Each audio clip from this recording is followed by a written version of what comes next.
Okay, I'd like to call the meeting to order, please, and ask everybody to turn your phones to off or silent so the vibration or ringing doesn't interrupt the meeting. And if you'll stand and join me with the opening prayer and pledge, I would appreciate it. And please remove your hats. Lord, thank you for blessing us with this town that we live in and all the people who live here and come together to try to help us solve the problems that we face every day or the opportunities.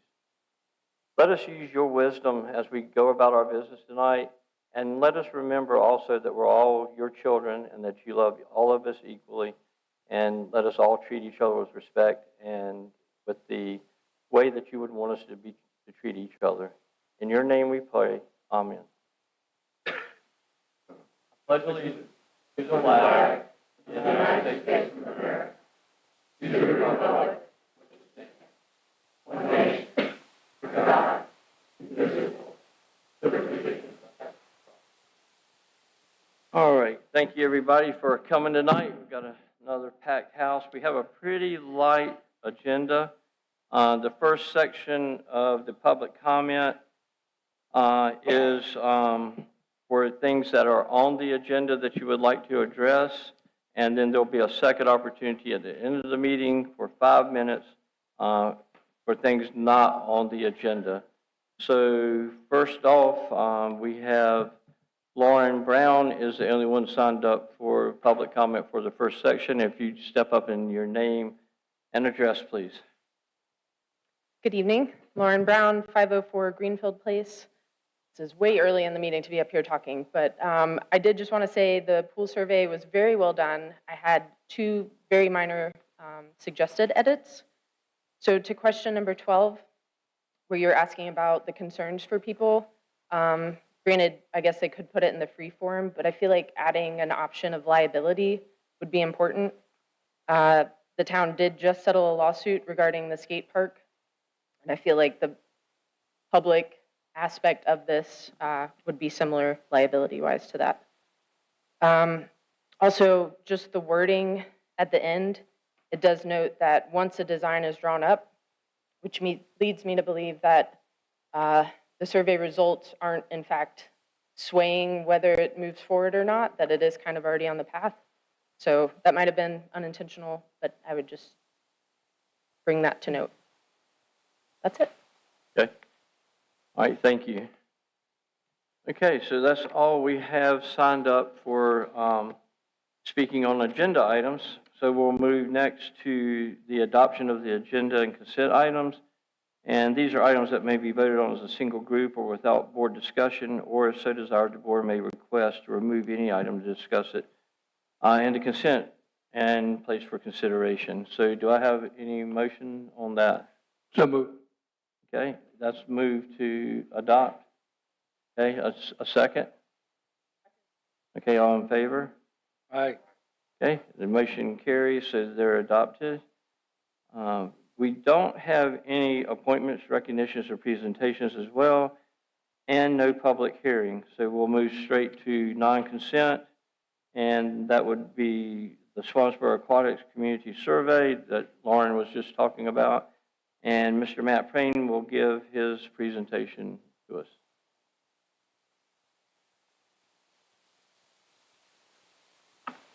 Okay, good evening, Mayor, Commissioners, ladies and gentlemen. Lauren, thank you for that catch. I did truly try to build this survey with no opinion, bias, anything.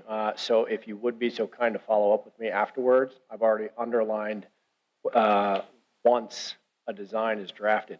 Now, keep in mind that design could be, or the proposal could be, there's just not enough interest, so the design is nothing. But we'll talk more about that. The intent of the survey is truly to determine the level of interest. It's a short 15-question survey, which I didn't know was already available for public to observe.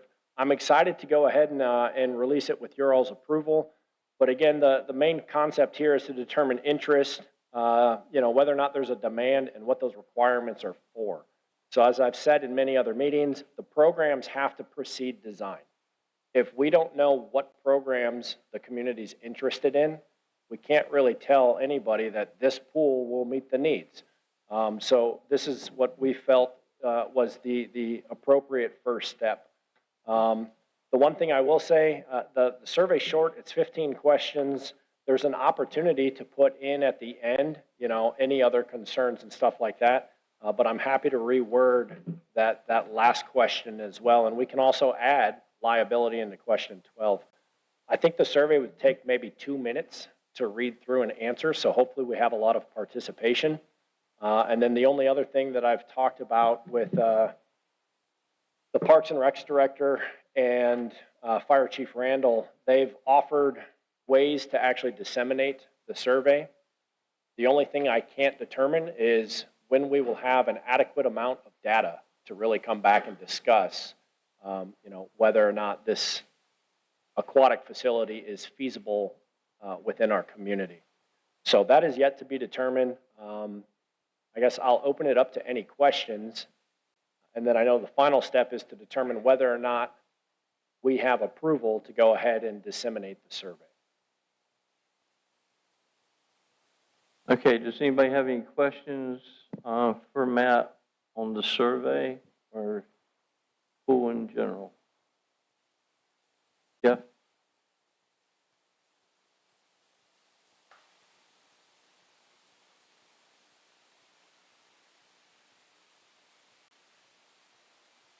You good? Okay. Good.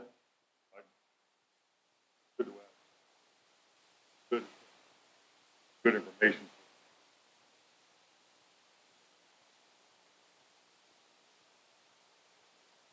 So how will we get the survey out to the people? So we have a few different ways that we can do this. Again, with Fire Chief Randall's ability to offer us the services that he has there with his programs, he can give us a lot of really refined data as to like where the responses are coming from, which could be incredibly valuable to determine, do we have, you know, a large local support base? Is it more of a Hubert or surrounding area, or is it potentially, if the survey gets out to them, is it vacationers that frequent Swansboro? I think that kind of insight would be incredibly valuable. However, the way we'll try to disseminate this is through multiple means of communication. So the development of a QR code, we can probably put this out at the Tunnels to Tower. We can get it out during the Mullet Festival. I believe the fire department will have a tent at these events. So that would be a central venue where they could also disseminate the QR code or even have computers set up. Facebook, I know Parks and Recs has a span of about 18,000 followers. So obviously their reach is quite broad. So again, it'll be very fascinating to see who's responding, who's interested, and how far away they'd be willing to come for these types of programs. The rec center can also put the QR code up by the front desk and windows, and then potentially even emails to anybody that's on their distribution list through the Parks and Recs department. So quite a few different ways, and that's what we kind of brainstormed in the beginning. I'm sure there's multiple other avenues. I don't know if Tideland News, that could be a fairly simple way of putting a QR code in the paper for public use and access. And then I suppose, you know, maybe if there's radio or anything that mentions the town of Swansboro has a survey out to determine that level of interest, that might also be a simple way of getting the information out, but maybe not actually disseminating it. You can't do the survey through the radio, but you can draw the public attention to it. So this would be kind of a community pool in conjunction with the surrounding areas, and do you envision? And would the survey, are you saying, would go out or be available to anybody in the surrounding areas? Like if you do it at a festival, then you would probably have people from Jacksonville or other towns maybe doing a QR code, I guess is what I'm getting at. So how right, and valid? With the data that we can derive from the location of where people are at, we can make better sense from that information. So, you know, somebody in Jacksonville that is, if they're a swimmer or they have children that are going to do programs, they'll probably frequent the new YMCA once it's built. Which would be great, yeah.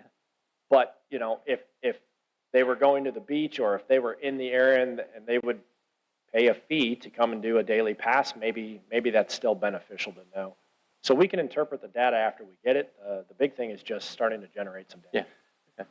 Yeah, thank you. I'm not trying to be difficult, just trying to No. reason it out. Right. Any other questions? Matt, do you need any resources either from Parks and Recreation or for us to do any kind of budget with you to get the survey out delivered, get it back and get it qualitatively measured? Or have you thought about that at all? And have you been able to, like, you even put a ballpark on it, $1,500, $2,500?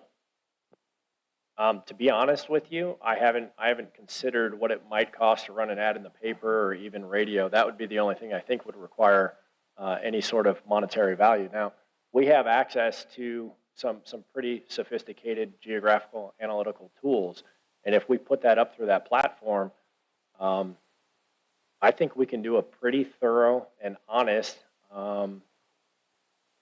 survey at virtually no cost. Anybody else? Okay, so we'll move to, we need to move to approve or deny the final draft of the community pool survey and authorize its distribution to the community. Is there a motion? Okay. Second. Second, okay. All in favor? All opposed? So it's unanimous to go ahead and let's start trying to disseminate it out to the public. And thank you for your work.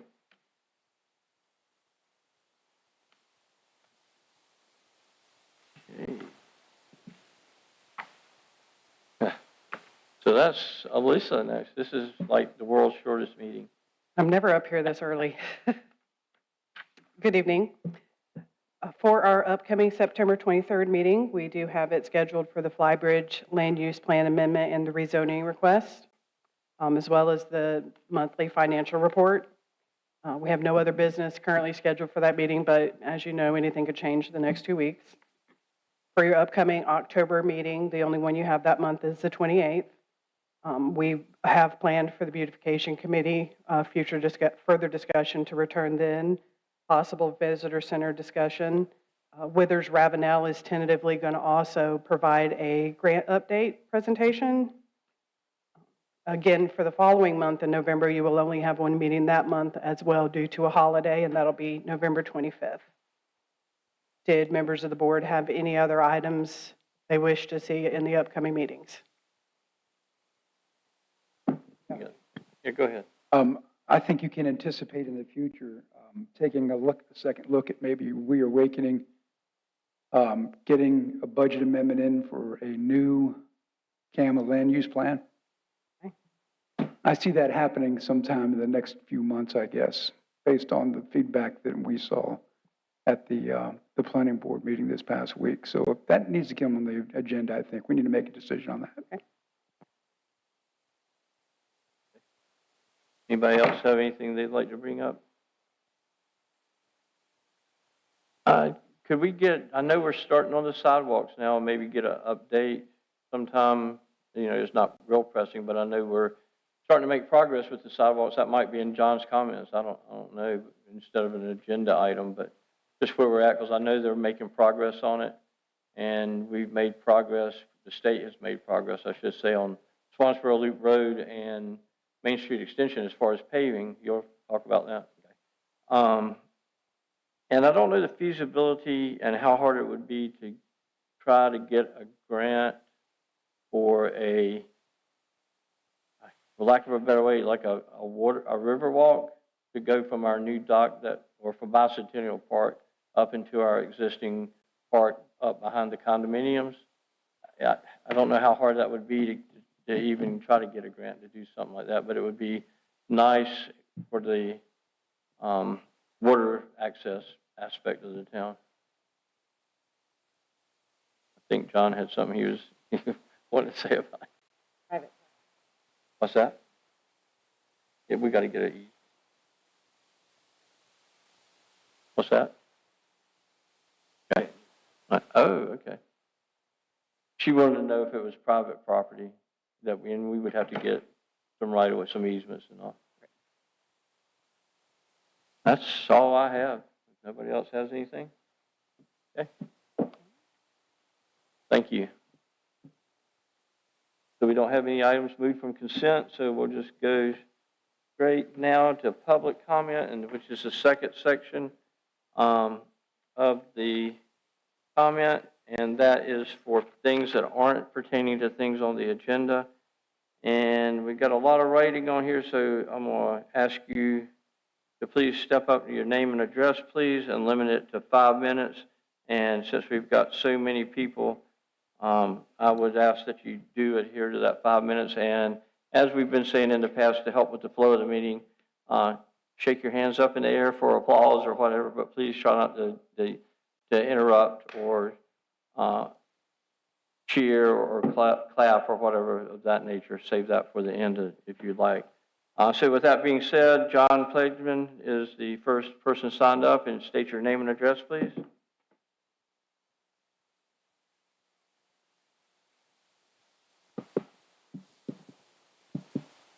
John Plegman, 41 Point Drive.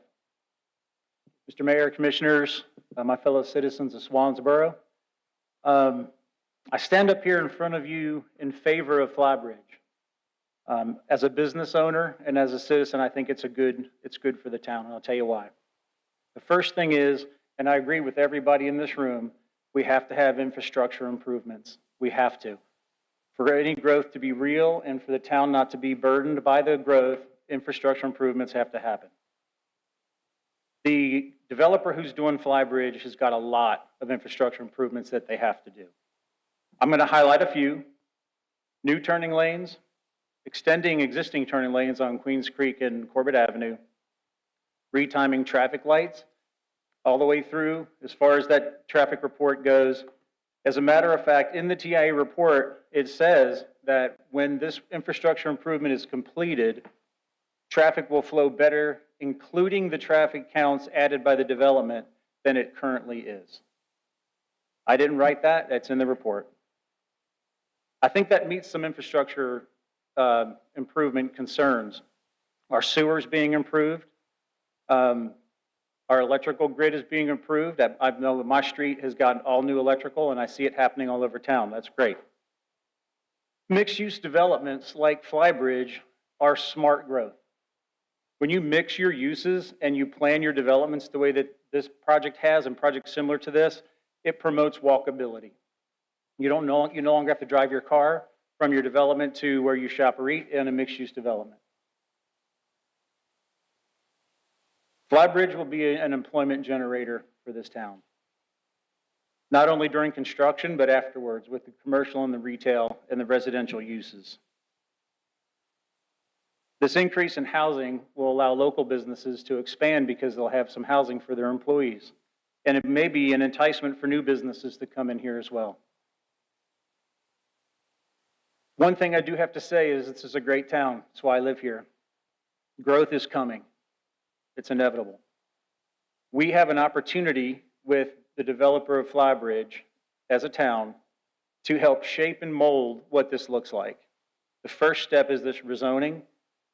The second step is probably more grueling, which is getting the plans going through and approved, which is going to invite many public comment. You'll have way more opportunity to work with the developer during this process to shape this development even more. Less units, more units, whatever your needs and desires are. You'll learn more about what the infrastructure improvements are. The current zoning of this site, to me, this is just my opinion, makes no sense. Why you have rural agriculture sandwiched between two B1 parcels of property is beyond me. I mean, think about this. You could put a bona fide farm on that site tomorrow. Can you imagine what it would look like if we had a chicken farm on that property? There's not a thing that we all can do about it. Could you imagine how that would smell for the whole town? Can you imagine what it would look like as you drive into Swansboro and the first thing you see is a hog farm or a chicken farm or something like that? Rather than a development that makes sense at a signalized intersection.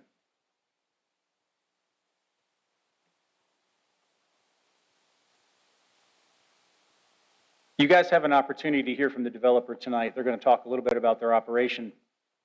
They are a high-quality company, which I think you know, the way they've handled themselves through this is great.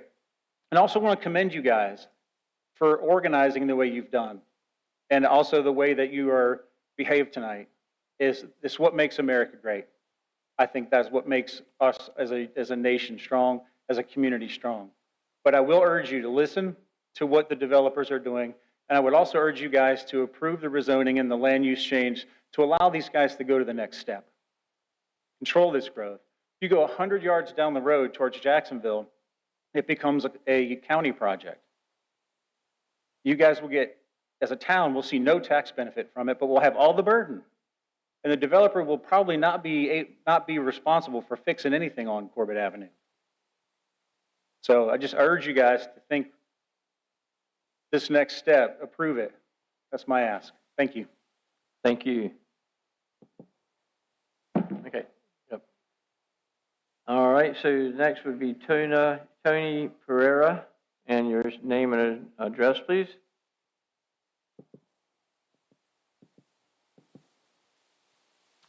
Evening. My name is Tony Pereira, and my wife and I live at 204 Harborview, and we are tax-paying residents of Swansboro. I am opposed to Flybridge. Flybridge will bring more harm and cost more to the town than any perceived non-existent benefit. I'd like, very quietly, with no applause, everybody here who is opposed to Flybridge and is a tax-paying resident. Sir, this is just comment. Tax It's comment, it's not discussion or any. Okay, thank you. Raise your hand if you're opposed. Yep, thank you. Thank you. I am opposed to Flybridge. Thank you very much. All right, thank you for your comments, and not trying to be rude or interrupt you, but just trying to keep it in the right decorum. Okay, Carol Pereira, if your name and address, please.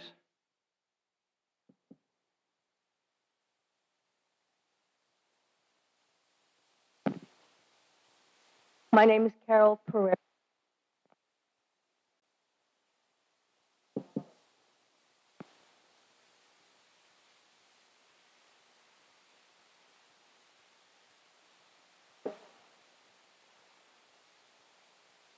I turned it off.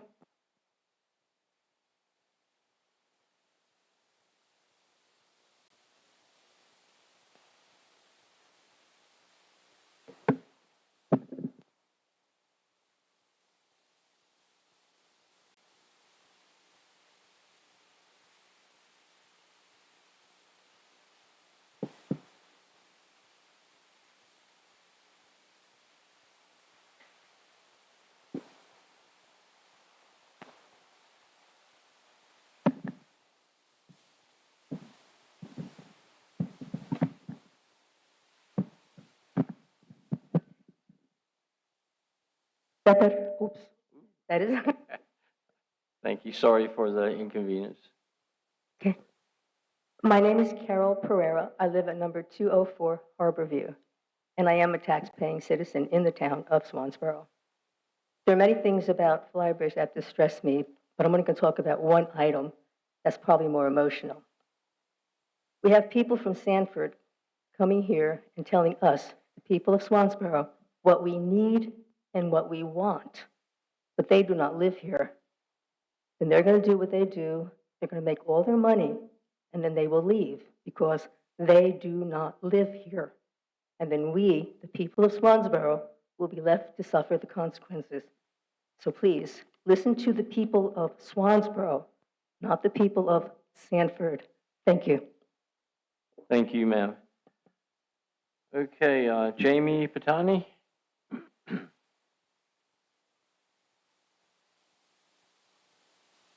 Hello, Jamie Patani. I live at 2102 Holly Hill Court. The people who live in and around Swansboro choose to be here because they love the town the way it is, not for what it might become. No one moves here dreaming of a large apartment complexes or industrial expansion. They come for the quality of life, the character of the community, and the charm that sets Swansboro apart. So I ask, Why do we need high-density apartments for industries that don't exist? And more importantly, do we even want those industries? Is chasing a little extra revenue worth jeopardizing the small-town quality of life that so many of us hold dear? Once again, we find ourselves playing catch-up instead of leading with foresight. We have $6 million in reserve. Let's invest it now into infrastructure improvements. Yes, we can't control everything, schools, regional traffic, but we do control growth through zoning. That's our tool to shape the future responsibly. Growth may be inevitable, but irresponsible growth is not. No one can honestly guarantee that only 21 to 64 new students will be added to the school system or that traffic will increase by just 300 cars. If they can, I'll say you the Stella Bridge. Let's not forget, Maysville's actively seeking development. Why not direct some of that growth there? I represent the ETJ. That's where I live. And I've heard directly from the residents, my neighbors, people in stores, at the gas station, and in everyday life. They're overwhelmingly against high-density developments like this. Many said they would be open to small housing areas, but an apartment complex is a hard no. They thanked me for speaking out, and I'm here to do just that on their behalf. I've even traveled to Wilmington. Have y'all been through Hampstead? We're going to end up looking like that. It can't happen. But we're not Wilmington, and I don't think we should have it in our town. It's easy to forget that every member of the Swansboro board represents real people, your constituents. Policies don't just affect plots of land, they affect lives, neighborhoods, and communities. So I ask each of you, who are you listening to? I haven't met one supporter until tonight. Thank you for your viewpoint. That supported this. And when I asked a commissioner, he would not tell me anybody that supports this.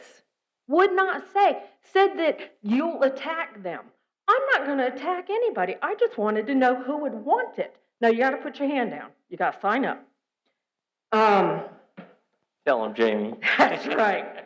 And I mean, I even had a commissioner tell me, I'm retired military. I could pack up and move. You can, but don't push this on us and then pack up and leave. You got to stay here like we do. We've had developers come in here and say they were going to promise us the world, and then they left after they built the houses. Thank you. Thank you, Jamie. And thank you guys for refraining from cheering and clapping and all that. I really appreciate it. I feel like the hall monitor up here, so, help me out a little bit.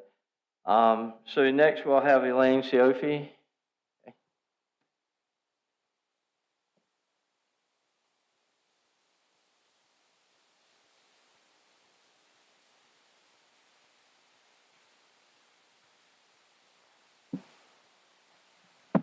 My name is Elaine Siufi. I live at 717 West Phillips Drive. I'm here for Common Sense, Swansboro, and I'm going to click the clicker while you read the words.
I'm not clicking most of Okay, these. all right. It's just doing it itself. She's trying to stay within her 5 minutes. The planning board has voted it down twice and they keep coming back. But the numbers don't add up. The income to expenditures isn't worth the strain on the infrastructure, traffic congestion, school overcapacity, etc. Soon it will be, see, I didn't touch that. Soon it will be just like Western Boulevard. The one constant in life is change, but it needs to be done responsibly. Overdevelopment destroys the local heritage for a quick buck.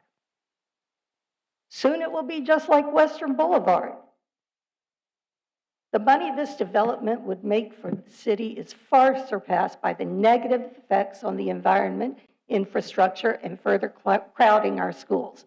I didn't touch it. If you destroy this quaint community, you've just helped every other developer do what they always do. They move into hot markets, make a killing while lining public officials' pockets, and then they go on to the next area to destroy. It's okay to stay small. Many people live here because they like the small town atmosphere. If we wanted more stuff, we would have moved somewhere with more stuff.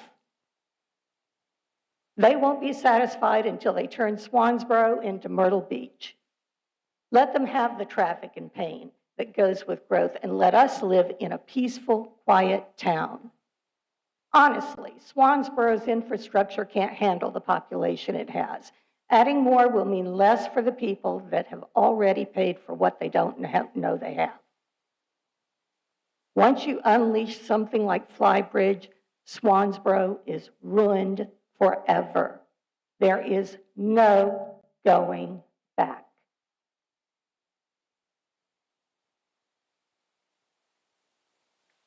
Okay, is that it? All right, thank you very much for your comments. All right, Kaylee DeFabrizio, and your name and address, please. Hello, my name is Kaylee DeFabrizio. I live at 447 Patriots Point Lane. Can you guys hear it? I don't have a speech written, so I'm kind of winging it. I do have some numbers that I wanted to let everybody know. I'm here on behalf of Common Sense Swansboro, but I wanted to talk about the schools. I have 3 children, and each child I have one in elementary school, one in middle school, and one in high school. And I have seen the growth since my oldest has been in the elementary school. I have contacted each school, and I had asked them to give me the numbers of what their max capacity is and what they are at right now. And as of yesterday, Swansboro Elementary School's capacity is 537. Right now, they're at 502. That is because they had to add 6 trailers in the back of the school to house all the students. Queens Creek Elementary is 563 max capacity, and they are at 593. Swansboro Middle School, which I believe is the worst, their max capacity is 912, and they're at 1,062.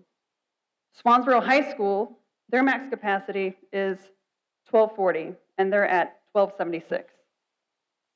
We have 5 elementary schools that funnel into 1 middle school. Now, 2 of those elementary schools, only half of those students do come to Swansboro Middle School. And if you have not been to that middle school at the start of each day, before you make a decision about this flybridge, I ask you to go and stand in that hallway because it is so crowded. I don't know how these teachers are handling all of this. Right now, we have 387 new single development houses that will be built this year. That's not including all the ones that they've already built, that those students are already enrolled into Swansboro schools. These are new houses that they're about to build, that all these kids are about to go to our schools. It's going to get so overcrowded, it is insane. And to me, this is a safety issue. I feel like I have fought this town so hard for so long about multiple different safety issues. And now I have to fight again for my kids. I'm going to fight for my kids. I'm going to fight for all of their friends and those teachers. They don't deserve to be working in environments like that. These kids need a safe environment, and those hallways are so crowded, it is insane. With the developments that are happening, right now we have 33 brand-new houses about to be built in Payton's Ridge. There's the Surfside Landing that's in Hubert, and then Cotton Hill Homes, which is also in Hubert. And all of those are brand-new developments, and all of those students are about to be in our schools. So please say no to Flybridge when it's time. I totally understand growth, and I'm all for growth. I love meeting new people. I'm a people person. I like making new friends. But right now is not the time. We cannot support that many more people in Swansboro going to our schools. Thank you. Yeah, good, thank you. No clap, please, thanks. All right, thank you for your comments. Susan Keller, name and address, please.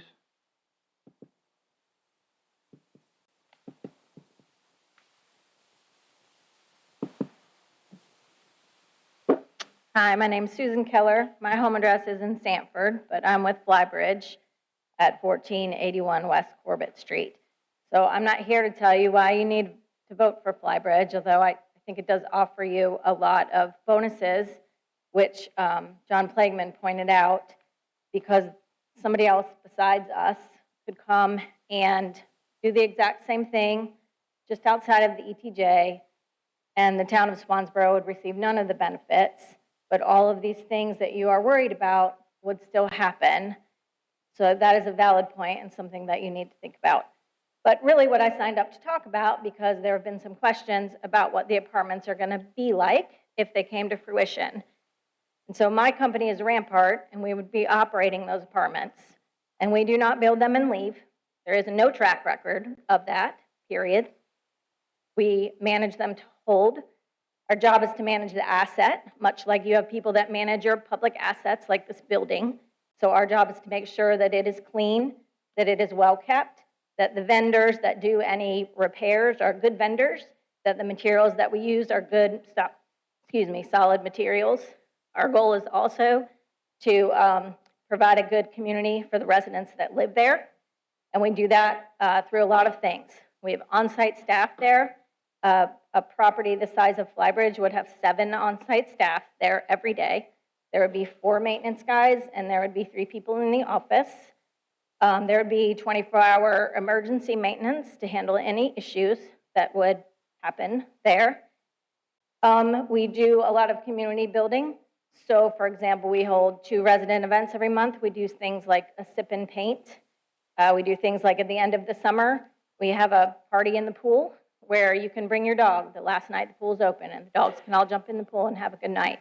It's very important to us that the people that live there consider it a home, and we work really hard to try to make that happen as a management company. Safety and security is huge for us, generally speaking.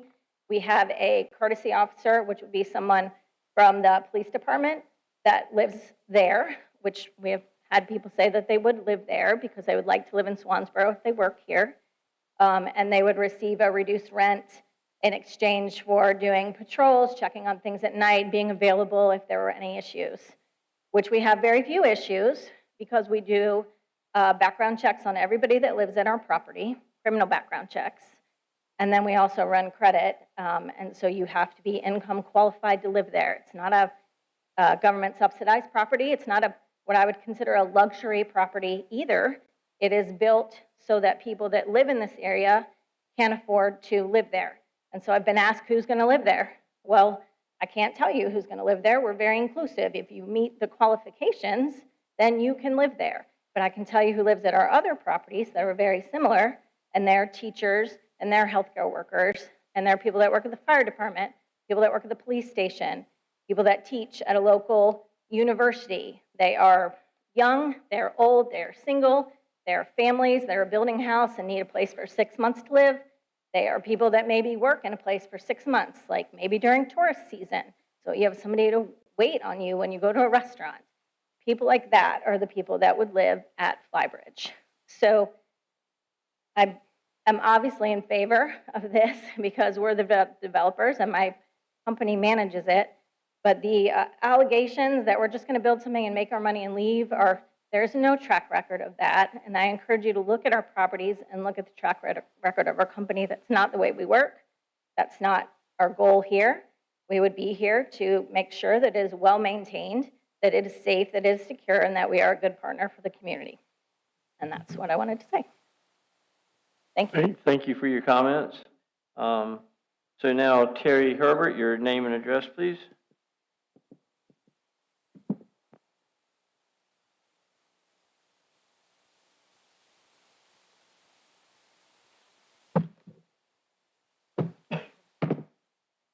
Good evening.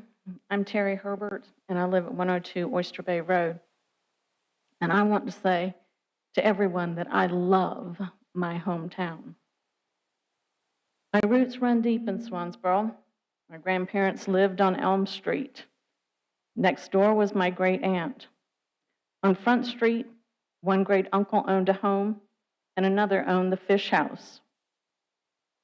His house was at the corner of Church and Sabiston, where Sandy lives now. Her friend Dottie resides in yet another great aunt's house on Church Street. She married into the Webb family, many of whom still live on Elm Street. We shopped at Webb's Grocery, and we hung out at Fred Bell's drugstore, which is now Yana's. I know where the old post office was located. For the longest time, most of us had just one of 3 school principals. The town was a lot smaller then, and most people knew each other or somehow knew the families. Today, most people know me as Terry, but growing up, I was Arrington's granddaughter, Mary and Dick's daughter, or Terry Ann. People know me so well here that if I don't know what I'm doing, I can just ask and someone will tell me. My son is known as Terry and Wayne's son. When he comes home on weekends, he waves to everyone because they wave to him, and he assumes they know who he is. Though he wasn't born here, he has lived here most of his life and considers it home. He's a local. My husband wasn't born here, but he's a local by marriage, and he's quick to tell you that he's been here since 1994. He has history. Others come to the area to work or for retirement. They learn the culture and history, participate in events, get to know the people. They embrace the town, and the town embraces them back. As a military spouse, I moved several times. The longest we lived somewhere other than here was 3 years. I had just gotten comfortable with the new area by the time it was time to move again. We met other military families, neighbors, transplants, and locals. We learned the history, absorbed the culture, embraced the towns for what they were. My stay there was only temporary. This was always home. While there's still many born here locals, longtime locals, and locals by marriage here, many people have moved to our quaint little area without any ties, mainly because of the slower pace, coastal environment, and charm. We welcome them because we are the friendly city by the sea, and the residents love this town.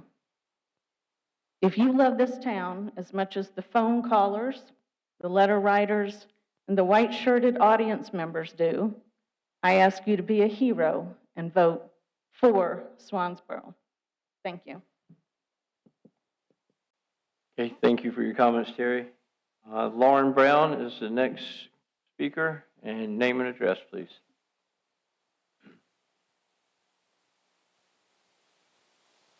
Good evening again. Lauren Brown, 504 Greenfield Place. I want to start by saying I don't think I have ever been so politely threatened before. For Flybridge to essentially say that if you don't meet our demands, we're just going to go 100 yards up the road. That's such a shame, and that's not what I would expect for a partner who's trying to win your vote. Exhibit A, these are the petitions. These are not fact-checked and cross-verified yet. but I will hand it to Pat. To get a sense of the scale of people who are opposed to this development, for many reasons. So what I'm doing, though, is taking those, digitizing all of the printed ones, which is an absolute nightmare for anybody who's doing a petition. Just do the online one. But anyways, for due diligence, digitizing, comparing them to the online one to make sure people aren't signing twice or 4 times or something, then comparing it to the voter logs so we can show you which of these people are registered voters in town, of which over 500 are confirmed so far, and then kind of everybody else, which, you know, there's plenty of areas right outside of town, Hubert especially, that's going to be very affected by this development, and who I hope their signatures matter just the same as people who, you know, are from here but moved away and come to visit, people who have second homes. All of those people don't vote here, but, you know, they love the town and want to see it. So I also want to thank Ms. Fender for responding to all of our FOIA requests. I know I'm not the only one bugging you, so thank you. I would also like to point out how timely her responses are. Unlike UNWASA, which it's been a month and a couple of days, and we're still waiting for data. So trying to fact check figures and numbers, and it makes it a bit hard to do so. I think tonight I will use my longer time to not reiterate the very valid points that people have brought up of fiscal concerns and environmental concerns, school crowding concerns, traffic concerns. I kind of just want to talk about values.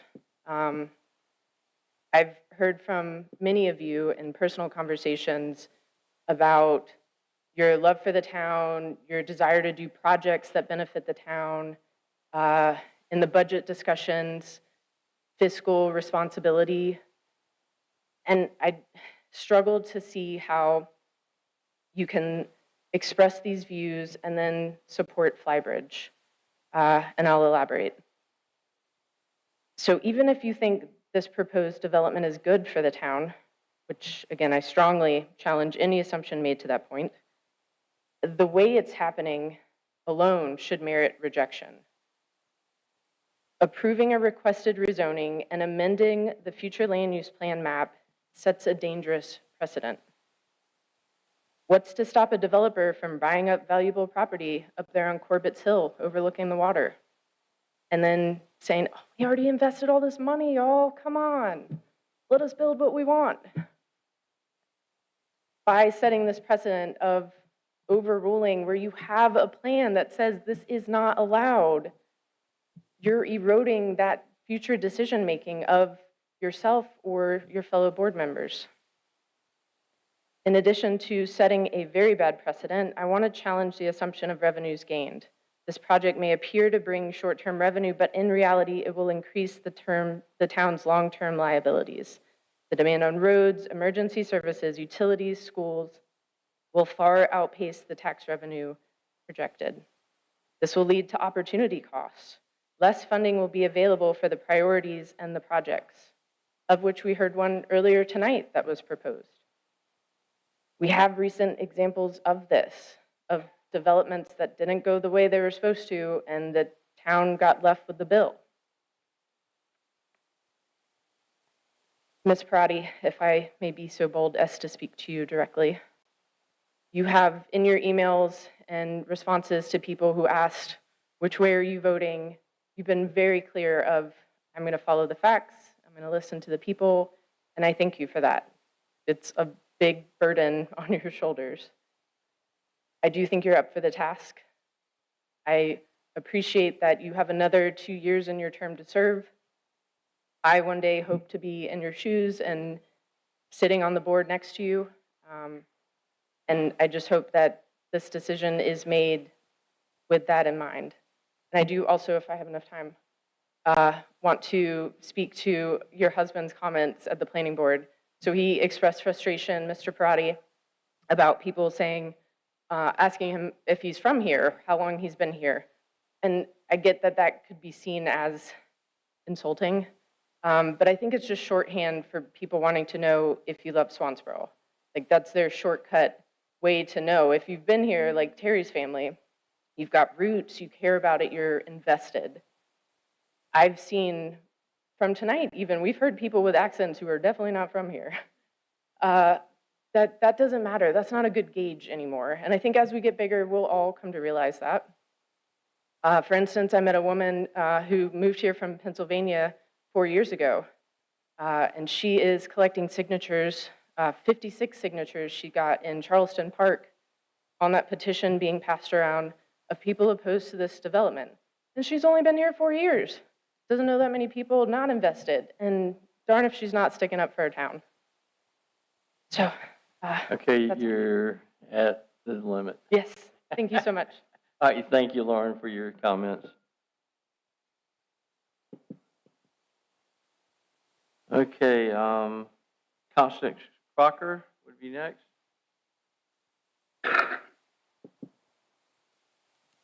Constance Crocker, 111 Jones Road, Swansboro, and I'm here again. But you may wonder why I keep coming back. I don't live within Swansboro. I don't live in the ETJ, but I do live within that 1 mile where I was required to get a notification of the change, possible change in the zoning. Where I come out every day, I have to come down Queens Creek Road, and of course, I'm in the middle of all that traffic. I've said before how long I've had to wait to get out onto Queens Creek Road, and even longer to get onto Highway 24. But this time, I have taken the time to examine the land use plan. And there's some things in there, and I know Flybridge has studied that too.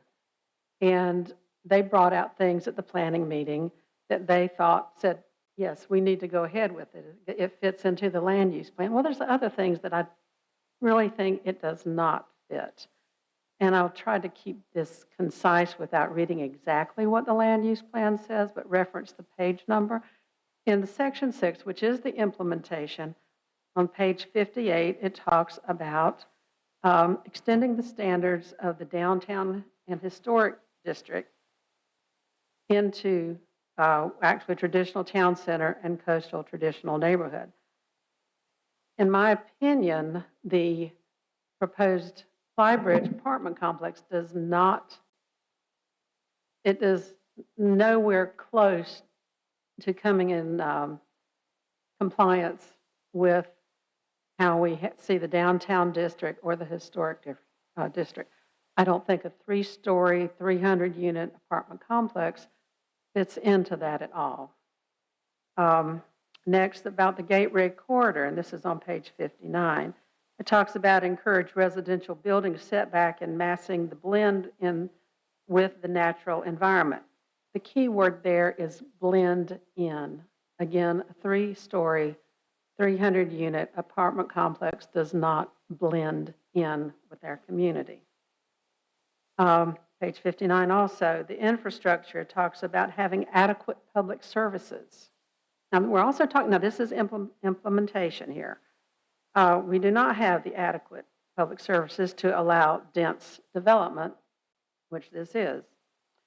Also, the plan was to work with ONWASA to prioritize the water and sewer expansion, prioritize system upgrades. I think there is something going on with that. I don't know all the ins and outs, but we're not there yet.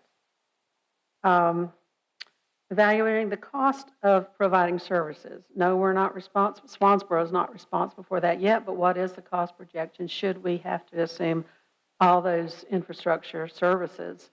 And it's a very good possibility that that's going to happen. And of course, we need to be able to recoup that. Page 63, it talks about cross-departmental integration, working with the county, working with the state. We need to do that. But again, the key word in there to me was enforce and support the values of the town. The values of the town. Another line on 63 had to do with enhancing the appearance and maintain small town coastal character. A 3-story, 300-unit apartment complex does not enhance or maintain the small town coastal character. It doesn't fit. On page 9, there were a lot of things that were identified that were problems when the land use plan was developed. Most of these are still in place. Highway 24, unsafe intersections, concerns about congestion, limited tax base, infrastructure concerns regarding water, wastewater and stormwater, growing too fast, can't even read my own words, limited tax base to provide services, continuing degradation of traffic congestion on 24, lack of building character regulation to ensure high-quality development. And again, that part of that to me has to do with how the appearance of this fits into our small town network. All these things still exist. Okay, Ms. Crocker, you're coming right up on your time, but if you Okay. could sum it up. I'm almost to the end there. Thank you. I was going to make some recommendations for how I think that land could benefit the town, such as maybe the pool. Okay. You're over your limit. over now. Yes, ma'am. I've got to be fair. I had about that much more. Okay, go ahead. Anyway, I would hope that you would listen to the public and not vote for Flybridge. There was one line I saw, no growth will lead to a town you will no longer recognize. And I wholeheartedly disagree with that statement. Yes, ma'am. And sorry to interrupt you, but you're trying to be equal time for everybody. Okay, so next is Robert, and I'm not sure, I can't read the last, it starts with a P. I can't read the last name. You live on what?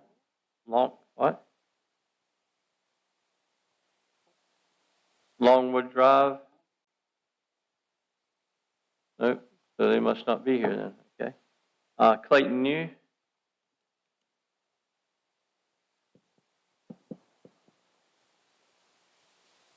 Clayton New, 11 Creekside Woods Court, Swansboro, near Mr. Crocker.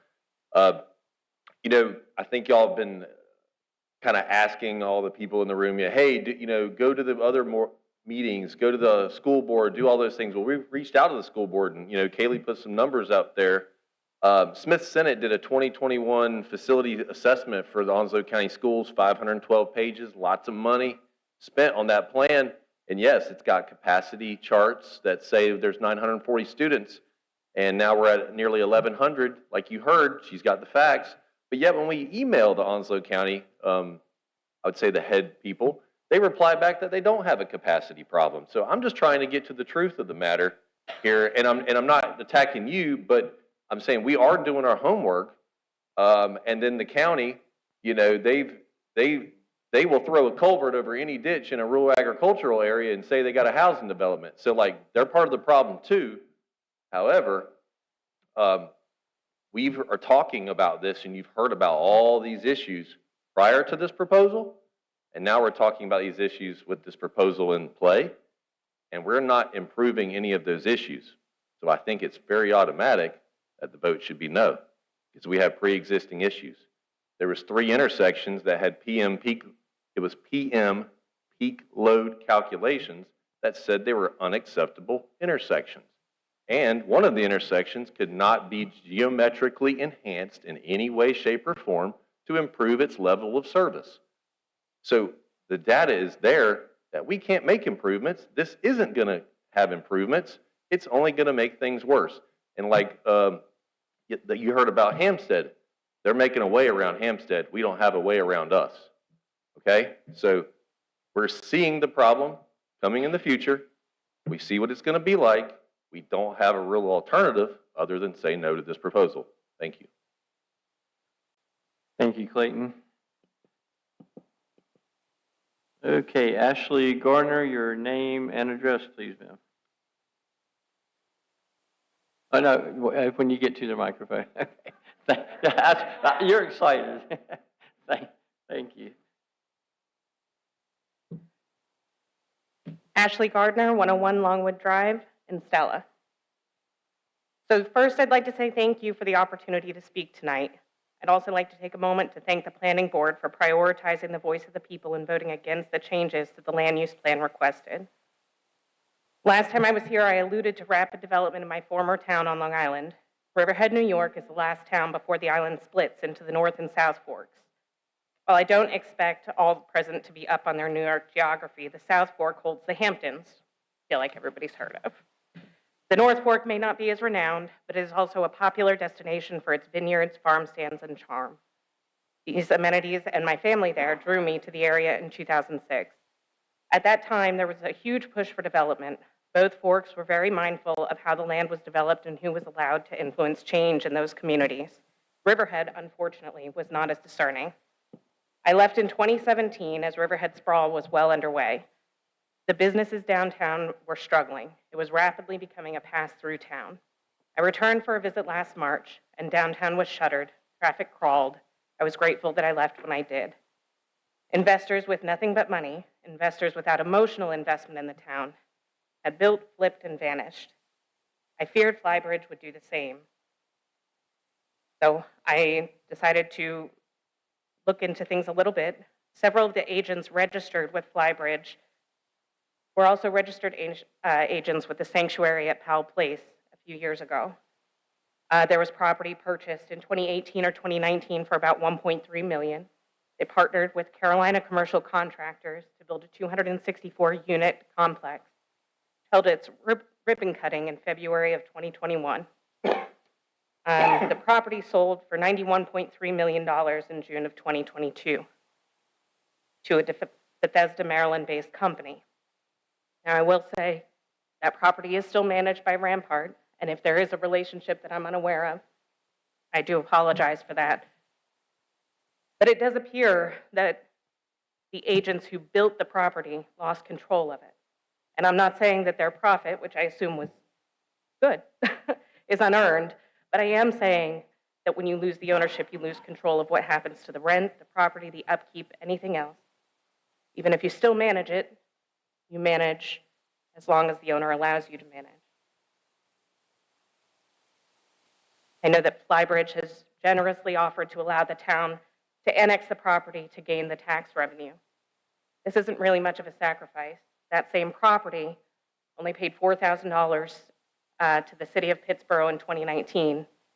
Now, that tax bill in 2025 is $190,000, but they no longer own the property. The property was bought, this property, our property here, was bought at a discount because of the zoning. I looked at several other properties in our area. The property for Strickland Brothers was sold for $260,000 for 0.45 acres. So that makes it about $500,000 an acre. Waffle House, Main Street Family Care. Each of these properties, when you look at their per acre cost, were between $538,000 and $652,000 an acre. When you look at the cost of the property that was purchased by Flybridge, it was about $70,000 an acre. So $2.7 million for 38.92 acres. Now, I'm not in real estate, but I imagine if that property was zoned for what they're trying to do, it would have been substantially more expensive. I don't live in Swansboro. Swansboro is my home. My son goes to Swansboro schools. I'll be at the Tunnel to Towers race on Saturday. Can't wait for the Mullet Fest. But I don't pay taxes in this town.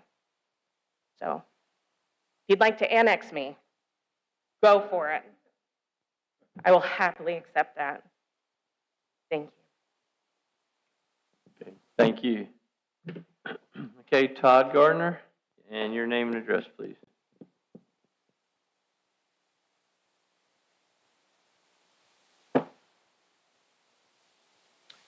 Todd Gardner, 304 Limbaugh Lane, Swansboro. And although I may have only moved here around 8 years ago, I will say that 50 years ago, I was attending church in this building while visiting my family on Deer Island Road. Anyway, what I've seen, and one of the things that brought me here was running from a town with rampant development, and poor planning and poor follow-up with infrastructure. I won't reiterate all of the points I made at the last 3 meetings about the overcrowded schools and what's happened to Swansboro Elementary School playground. But I will point out again another example, and we've heard examples tonight, and I see them everywhere I look, examples of the fact that we have not kept up with infrastructure with the rampant development. And no development is bigger and more rampant than what is proposed at Flybridge. Just to give an example, I recently contacted the county about the extremely dangerous intersection at Queens Haven and Queens Creek Road. There are so many accidents there. They said, we know, it's on our list. We're going to put a light there. We know it needs a light. We just don't have money in the budget this year. Now, I don't know how long it'll be before a light goes in there, but lives will be lost in the meantime because more accidents will occur there. They know it's needed. I don't know how much a light costs, but it's another example of us not keeping up with infrastructure as we allow development to happen too fast with not proper planning. I heard at the last meeting talking about how they were going to mitigate the traffic of these at least 600 new cars added to our daily commute. And one of the things they said was we're going to decrease green time at the cross streets. Now, I lived in a place where I watched these same progressions happen. You know what happens when drivers start to sense that the green time is being reduced at lights? They take risks they wouldn't otherwise take. They're more likely to speed through a yellow light. They're more likely to go through a red light. They're more likely to really speed. I've done it myself, approaching a light that they know they're going to be stuck at and be late for work. And I hear people say, oh, these accidents and this road rage is because people have lost their values or because they didn't leave early enough for work. No, it's because that they're having to spend more and more time in traffic. These people that are going to make a fortune on this development, the people that are telling us how good this is going to be for us and are going to make a fortune are not going to be here to watch that progress. I've heard a lot of arguments, no great ones, but I've heard a lot of arguments about why this is going to be so good for us. It's going to be affordable housing, $1,550 median price for these apartment units. Is that affordable? I don't know. That's more than my mortgage, and I live in a pretty nice house here. That doesn't sound very affordable to me. And they're going to be renters. That means the money they pay is all being exported from our community. Why aren't we investing this kind of thing? Why aren't we investing in properties that people will own? You know, when you're renting, think of that as 100%, that's like 100% interest on your payments. None of it is going into equity. When people are spending money on their own property here in Swansboro, that money is getting invested in their future in Swansboro. Instead, all that money is getting exported out to another county. So, I heard one of the gentlemen from Flybridge last time say, because of the amendments that they made to the plan, they're going to put a little corner aside where they're going to leave some trees, and they're going to reduce the number of units to a mere 300, that it's going to have no environmental impact. Now, besides being a bald-faced lie, putting 300 units, 900 people into a small space like that, having no environmental impact, that's laughable. Think of the 600 cars leaking fluids onto this new paved surface. Think of all of this non-permeable space that is going to now, this contributes to something called non-point source pollution. More people and more cars are going to be putting more stuff. It doesn't matter how good your sewage plan is. Yeah, so if you could sum it up for us, that would be great. Okay, I will sum it up by saying, I understand what this company is going to get out of it. I understand why they're incentivized to convince us that it's good for us. But what I don't understand is any member of our community or member of this board not only being in favor of this project, but aggressively defending and supporting it. And that makes me need to ask, how are you personally benefiting from it? Thank you. Thank you. No. Okay, next is Vicki Brown. Name and address, please.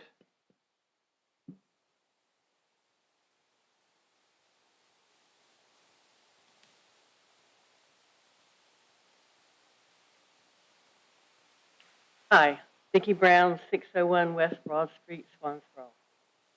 You're making decisions that determine the future of Swansboro. Every last one of you, when you were running for office, told us that you would listen to the people. You said that you would represent us. You said that you were our voice. Instead, two of you have been either writing from your phone or reading from your phone most all of the time that we have all been pouring our hearts out to you. Okay, please stop the applauding, please. All right, thank you.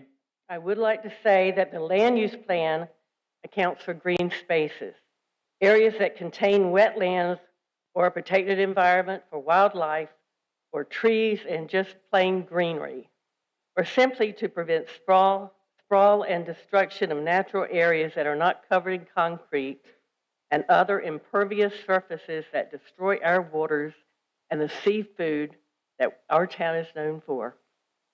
We demand that you uphold the reasons that you were voted into office.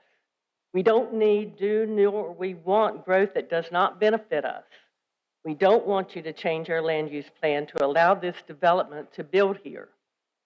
The news media, the newspapers, and the TV reporters, and the hundreds of us who come out here dressed in white, who've signed the petitions, online and in person, the people who have walked door to door trying to get signatures, and people are happy to sign. They don't want it either. Swansboro, all of us who attend, and even those who dread to speak out in public like me, we still expect you to protect Swansboro, to uphold the land use plan. We just want you to love Swansboro like we do. We expect you to listen to the people. And Mr. Mayor, you've asked us that we don't clap. Well, just for that little bit there, and I appreciate it. But I'm asking you to consider banning cell phones from the commissioners who are so busy reading. No clapping, please. And they do not listen. We are pouring our hearts out, and you're not listening to us. Some of you are, and I surely appreciate it. Thank you. But for those who aren't listening, you should be ashamed of yourself. It's not why you're in office. Thank you. All right. Thank you, and thank you for not clapping, please. Not trying to be dominating, but it just disrupts the decorum of the meeting. But thank you for your comments, Vicki. I appreciate it. Ralph Coleman is next. Your name and address, please.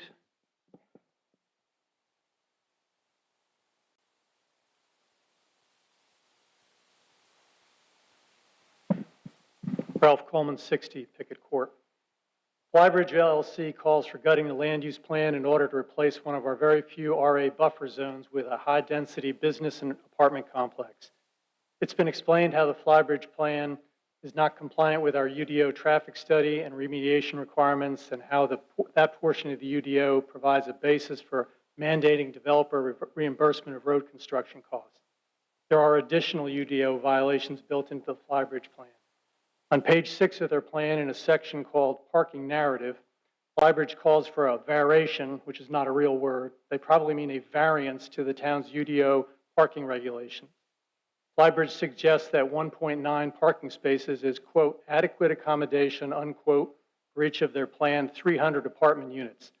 Based on a 3-sentence analysis, Flybridge proposes to have 569 parking spaces. This is in clear violation of the UDO. The requested zoning for this project is B1 conditional. Per section 152.179 of the UDO, multifamily projects in B1 zones require special use permits. Per the definitions in the UDO, the Flybridge plan is a mixed-use development project. Per section 152.292 of the UDO, Mixed-use developments are required to provide a minimum of 2 parking spaces for every residential unit, regardless of the number of bedrooms in the unit, plus an additional parking space for every 300 square feet of gross non-residential building area. So, per the UDO, 300 units require a minimum of 600 parking spaces. That is 31 more than called for in the Flybridge parking narrative. The project diagram also shows a clubhouse of unspecified size that would require additional parking spaces for every 300 square feet of that facility, as well as for any other non-residential buildings on the site. Flybridge is clearly aware of the requirements in the UDO, and that's why they're seeking a variation from the UDO. The thing is, however, that Section 152.210 of the UDO states this regarding special use permits, quote, in addition to the conditions specifically imposed by the Board of Commissioners, special uses shall comply with the height, area, and parking regulations of the zone in which they are located. No variances from requirements within zoning ordinances are allowed, end quote. That means the board does not have the authority to grant a variance referred to in the Flybridge parking narrative. Now, I would hope that no one would suggest that, well, let's just amend that portion of the UDO as well, because that would undercut the regulation of parking everywhere in town and render other clear language of the UDO subject to similar dismissal when deemed inconvenient. My sense is that this violation can only be cured by either adding 35 to 40 parking spaces or eliminating another one of the 11 buildings planned that contain 24 to 30 apartment units each. Either way, all the maps and the numbers presented by Flybridge to the planning board about open space and non-permeable ground, etc., are based on a UDO violation that is not curable by variance. Right now, the Flybridge proposal is in violation of the land use plan, the zoning in the UDO, and the traffic study and parking regulations in the UDO. Flybridge's position is that you should change all the rules violated by their business plan as needed to accommodate their profit making.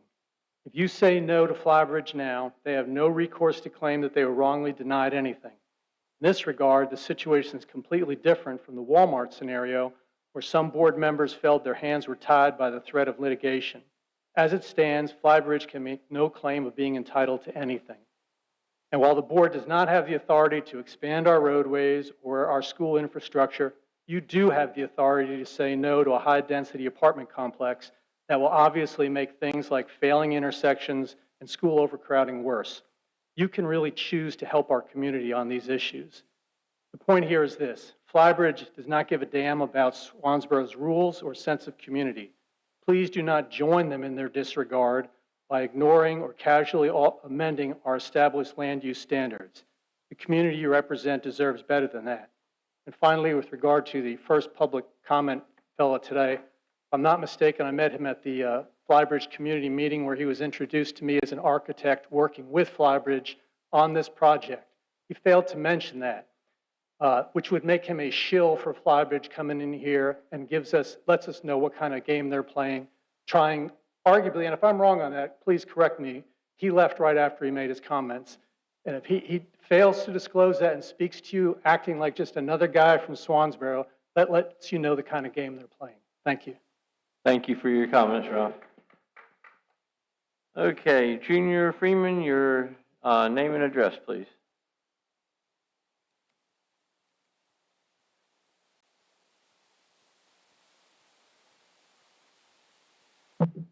Junior Freeman, 714 West Corbett Avenue. Thank you, Commissioners, for doing what you do. And I know that it's not an easy job because I've been in your shoes, but we didn't have quite as much contentious items when I was on the board. I came to Onslow County in 1971, and I spent a lot of time in Swansboro as a state trooper. And the road was crooked. There were 2-lane roads all the way from Jacksonville to Morehead City. If I'm correct, there was a bypass that was planned to take off at the what we call 3 Mile Fork, which is Belgrade-Swansboro Road, going down through Taylor Notion Road and coming out on the 24. There was I understand there was a crowd, not as big as this, but nobody wanted that going to ruin the town. They're going to kill the businesses, kill the town. And of course, that went away, and things have grown quite a bit now. I have counted probably 25 FedEx trucks that are going through Swansboro toward Morehead City every day, and a lot on Sundays that are going, and they're coming back in the afternoon. The road is full of people going and coming the same way that is going to the bases both ways. It has come up a time where growth is inevitable. It's going to continue. Also, the land use plan was very uniquely put together, and that property that Flybridge is looking at under the land use plan is rural agriculture. The property on the west side of it is already a B1 property, and B1 properties on the east side. I was in this meeting. I was not a commissioner at the time. That I believe it was Knight's Head subdivision back behind Park Place was going to be developed, and a young man was here from the family that was from Northern Virginia. He was very articulate. He gave a good summary of his mother and father needing to sell their property, wanting to sell their property, and they were at an age they wanted to move forward. And this was the third time it had come to the board to be turned down again. However, that was rural agriculture. And his parting comments was that his parents had already been in touch with Murphy Farms and that they were very interested in doing some type of operation, whether it was turkeys, chickens, or hogs. And we don't need that in Swansboro. And this rural agriculture the property that is there now could happen, and it is permitted by use that they could, by the end of the year, could already be constructing whatever they wanted to do. It would not build a tax base in Swansboro like it will if the subdivision goes through. But we don't want that, and anybody that's traveled, which I know you have, west of here, we get kind of airish stench in our car a lot of times as we're going. We don't need that in Swansboro. I'd prefer to smell the marshes as we get to smell them as it goes. So my daddy used to tell me, be careful what you ask for because you might get it. If something like that was to come, nobody would be moving in here. In fact, a lot of people would be leaving. In fact, there would be also the tank, a downward spiral of property values. We don't want that either. So the rural agriculture, and these folks have put together a plan, and yes, they're from another county, but they're in business like anyone else. And they have a good plan put together and put rental properties there where some of your sons and daughters, our firefighters and all first responders and school teachers will be able to have a nice place to live. I have commercial properties. I have a very large interest in Swansboro with the taxes we pay, and I don't want to see us have to pay a bunch of attorney fees like we had to do for Walmart. The taxpayer pays for that. And that is not good. And if you own property in Swansboro, your taxes will have to pay for it. So let's try to be reasonable about it. Folks have put it together. They've got retail on the highway. It's one of the best positioned projects that's come. Not down Queens Creek Road, which I've been hammered on that for several years. It's on the open highway at a light-controlled intersection with deceleration, acceleration lanes, and it's going to be of a value in bringing other retail spaces that can be occupied for services that you all can use. Excuse me, but. Thank you. Yeah, sorry to interrupt you, but. Thank you. Yeah. Thank you for listening. Thank you for your comments, Mr. Freeman. Okay, Lee Schuler is the last one, and name and address, please.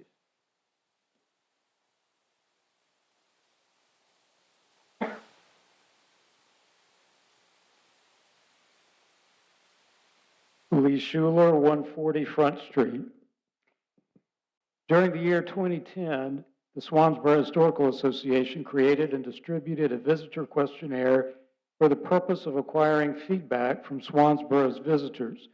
Although the questionnaire was geared primarily towards the historic district and the downtown waterfront, many of its questions and responses were relevant to the community as a whole. Keep in mind that since these responses were received 15 years ago, Swansboro has experienced a 65% population increase, along with new developments such as Walmart. The following are some of the responses that were received. What brought you to Swansboro the first time? We had been to Emerald Isle and Salter Path, Beaufort, but wanted to explore a smaller, quieter area. What brought you back? Quiet, good restaurants, can walk, bike, kayak, close to the beach, cottage is very nice, people are friendly and helpful, simple, slow pace, safe for kids. To the questions, what should we add, and what should we add to make Swansboro more appealing to you? Don't do a thing. Please don't let the developers in like Southport to ruin it. Wish we could clean up businesses on Highway 24, make them more appealing as visitors enter town.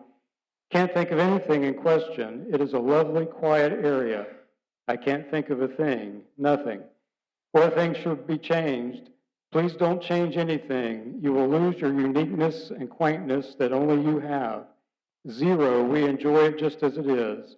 I like the way it is now. I don't see anything that needs changing. Nothing. Don't change a thing. What brought you back? I love the small, old town feeling. It's a pretty little town. The quaint and calm that Swansboro offers. I have never found another special village such as Swansboro. What things must we avoid doing? Stick with vision and long-range plans. Do not sell out to chains and corporations.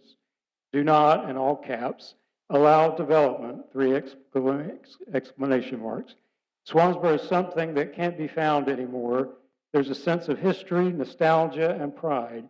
You can't put a price tag on that. I will be back next summer and the summer after. I hope Swansboro is always preserved. Avoid change. Swansboro could lose its character if too many changes are made. I tell my friends that if they ever get the chance to visit, because I've never been anywhere else like it, and I want them to experience the atmosphere in Swansboro. You are one of a kind, and that makes your village special and unique. Don't get too commercial. Your charm is perfect now. The following are some other things that visitors suggested that we avoid allowing in Swansboro. Walmart, McDonald's, etc. Growing too big, overdevelopment, keep it simple.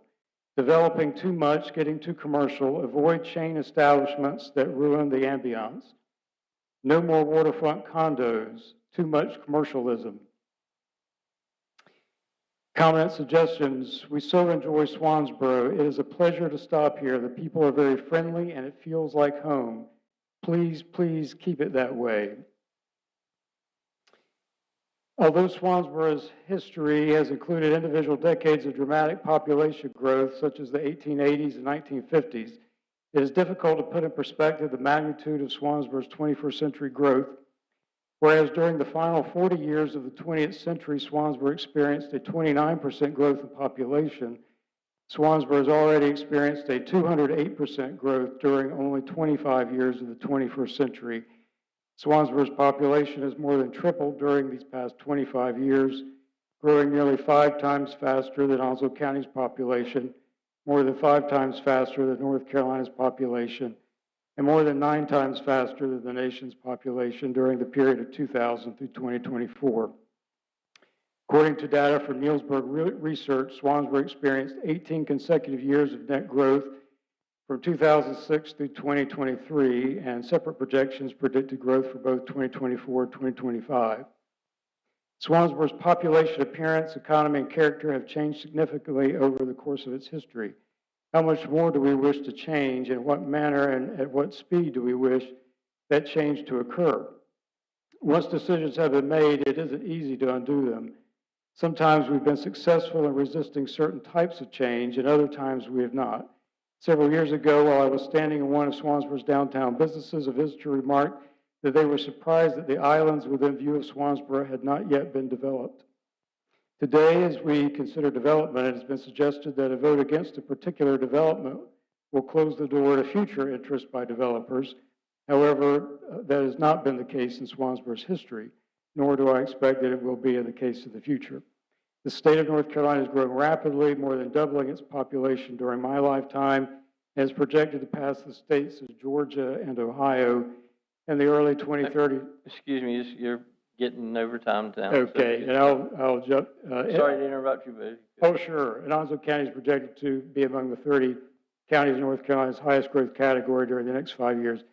Swansboro's own growth has resulted in a significant change in the community over the years, and North Carolina's ongoing popularity as a destination for new residents and tourists will continue to place pressure on Swansboro and will result in future attention from outside entities that seek to profit from our community. Thank you. All right, thank you, and thanks for your comments. Okay, so that concludes the second part of public comment, and thank you so much for being restrained and as much as possible. I know everybody's very passionate about it. We are, do you want to take a break or you guys want to go ahead? I'm fine either way.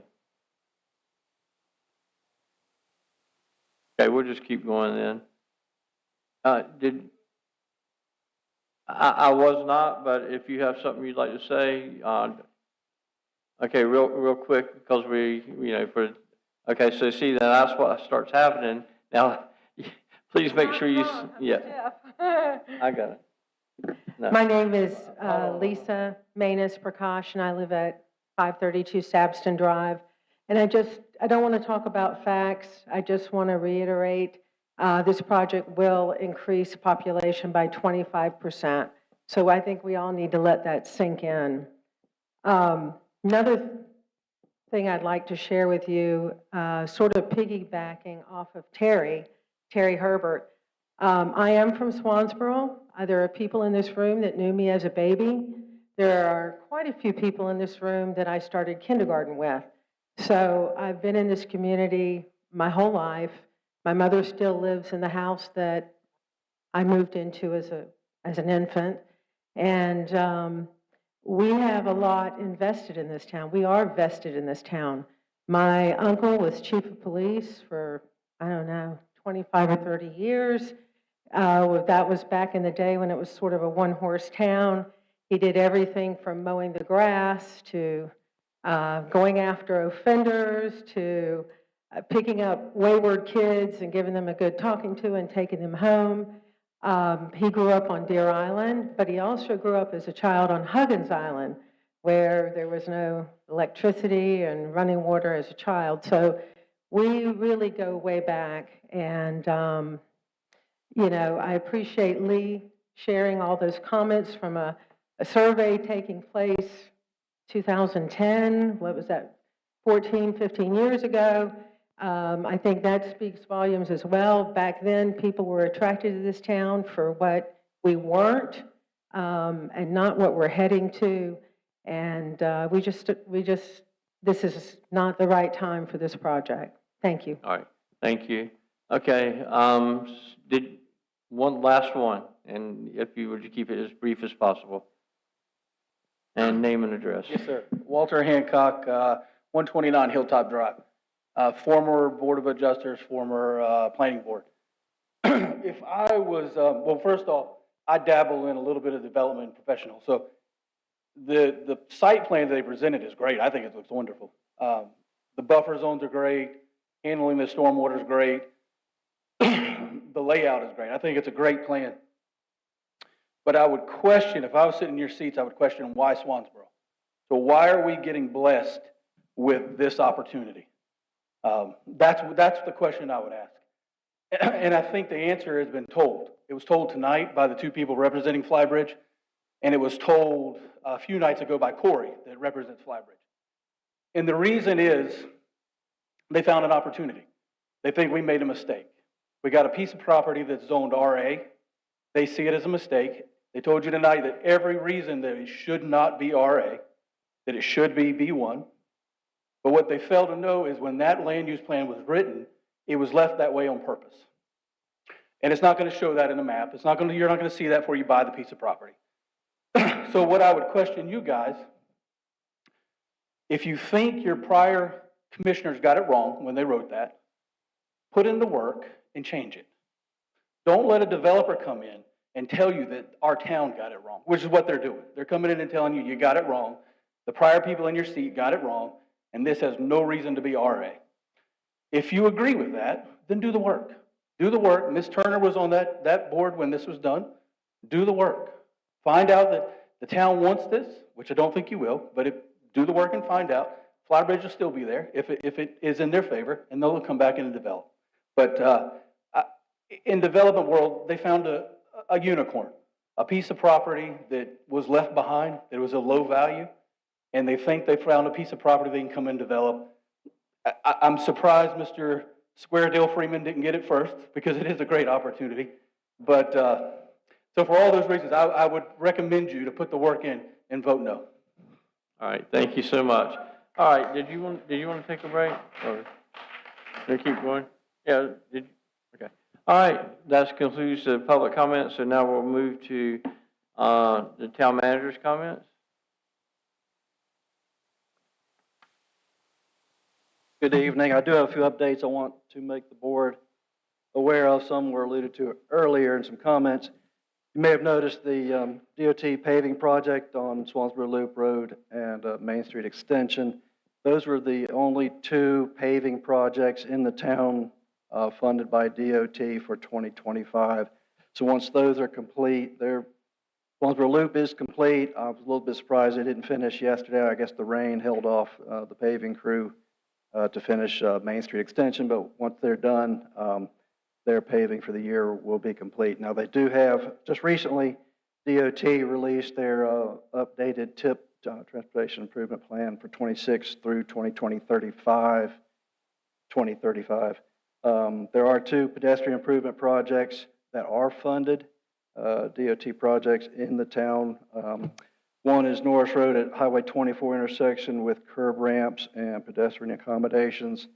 And the second one is also a pedestrian project at Phillips Loop Road and 24, crosswalks with pedestrian signals and flashers. There are no paving projects for 26, but those two pedestrian projects are funded. And there's another project outside the tip in front of the VFW where Shore Drive comes out on 24. There's some undersized storm drains that go underneath the highway, 15 or 18-inch pipes. It is funded. I think it's going to be 27.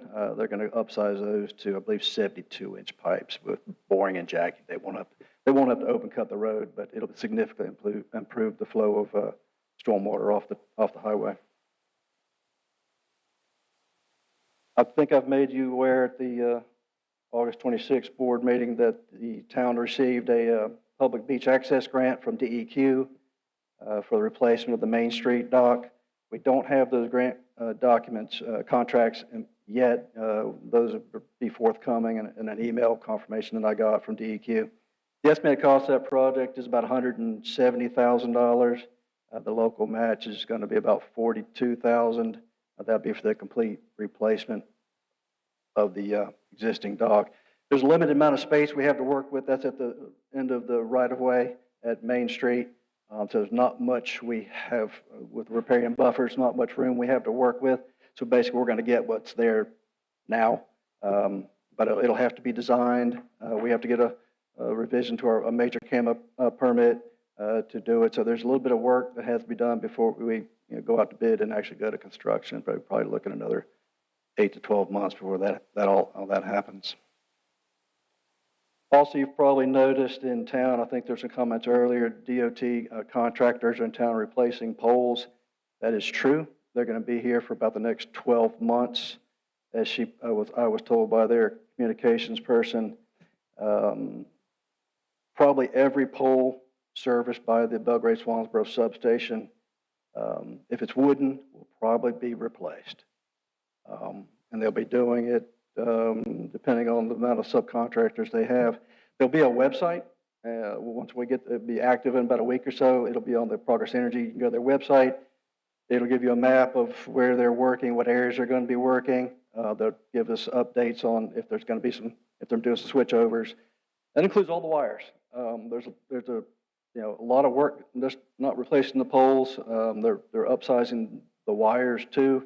Obviously, that increases their capacity as that substation as we're growing and there's more demands on that substation. They realize that, so they're just going to use within the same system, but raise the wires so they'll have greater capacity. Obviously, there'll be more reliability and hardening of the system due to the storms that we tend to get, so that there'll be greater resiliency against the storms in our area. It's about a $15.5 million project, so it's quite large, but I think it's one that's kind of long overdue. So they'll try to minimize the impacts. Again, and once we get the link to the map that they're going to provide where they're going to be working, we'll have it off our website too. So if anyone wants to go to our website, they'll be able to see where they're working and what's going on as they progress over the next 12 months.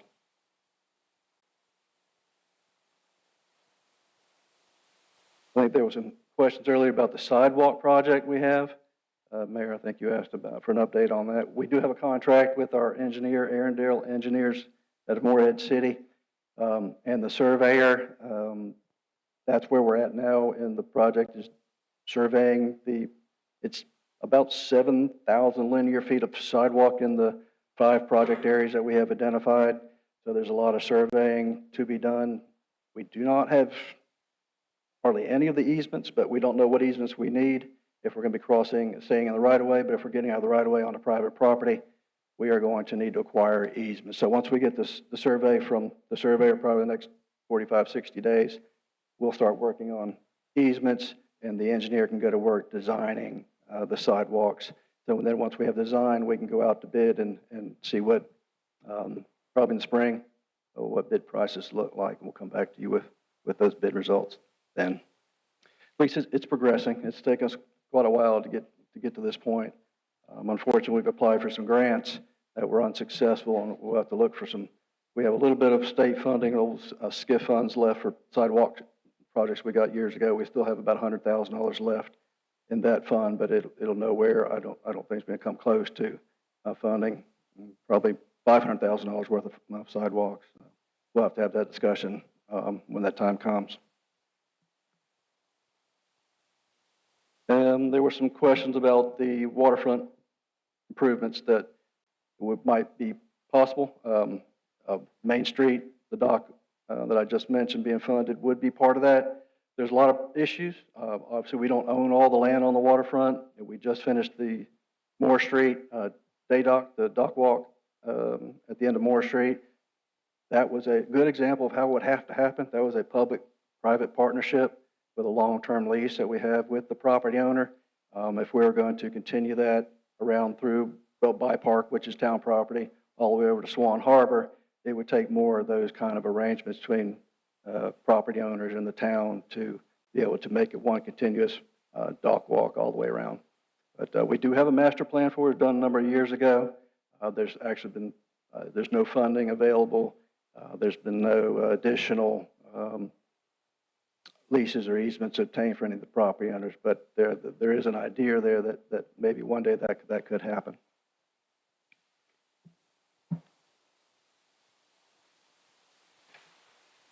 And last, let me ask Rebecca and Jacob.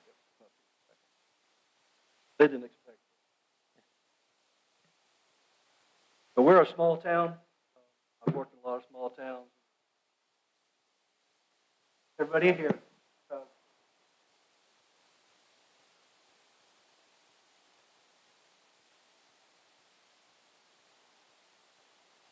Say how old?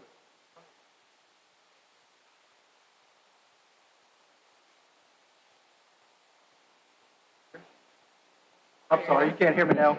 She's our planning director. She's been a department head for a little bit over a year, and Jacob's been here almost 3 years.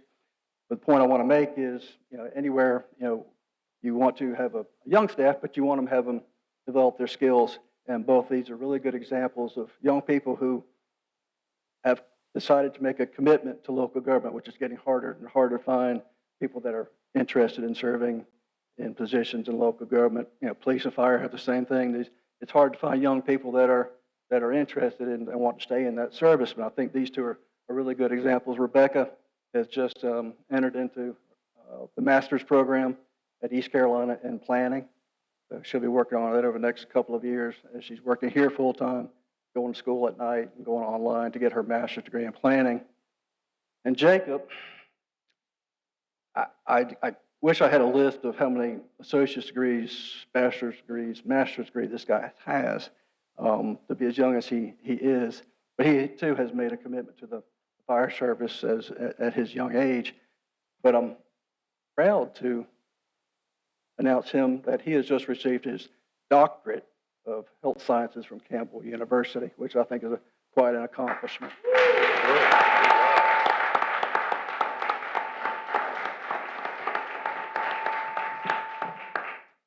That's all I have. All right. All right, so we're going to move into board comments, and in the spirit of fairness, I would say 5 minutes for each board member, I guess, if that's acceptable. And so, Pat, if you want to start us off. Sure. Good evening, folks. Staff, as always, thank you for everything you do. Congratulations, Jacob, and congratulations, Becca, for getting into your master's program. That's quite an accomplishment. For all the citizens that came here, I heard all 19 of you. I kept count, and I wrote notes by everybody. I don't know if I could repeat exactly what you said, but I'll bet you I could say something about each one of you and what you said. So I did hear you, and I hope the rest of the board members heard you, but thank you for coming out and speaking up. Yeah. Yeah, what she said. Anyway, thanks, staff. Rebecca, thank you for that quick turnaround for my information I asked for. I know this is difficult for everybody, but this is the process.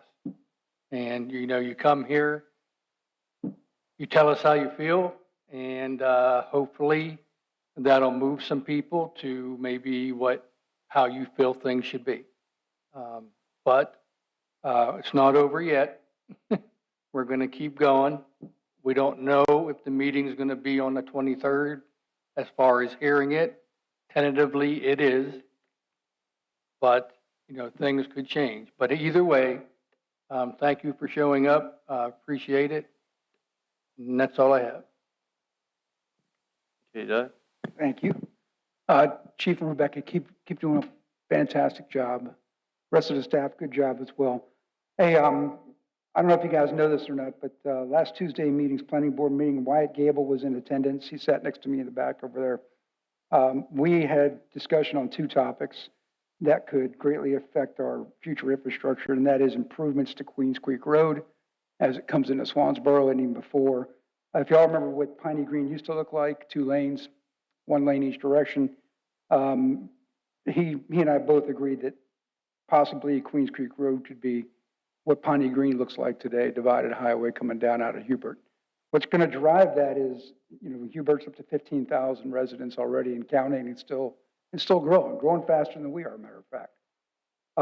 That traffic, most of it comes through Swansboro in order to get to work and do shopping and those kind of things as well. So he agreed that there's a need to kind of focus the DOT in that direction. I would hope that you join Wyatt in that opinion since you do live here. Give his office a call. Tell him you're interested in that. It would greatly, probably more efficiently move that traffic in and out of our schools in the busiest intersection and probably improve that intersection greatly. With that, I'll just keep it positive and stuff. Been reviewing the land use plan for the past couple of months, guys. As you can see, it's tabbed out all over the place. I would say it's dated on a lot of stuff. It needs some work. It needs to be amended. It needs to be scrubbed.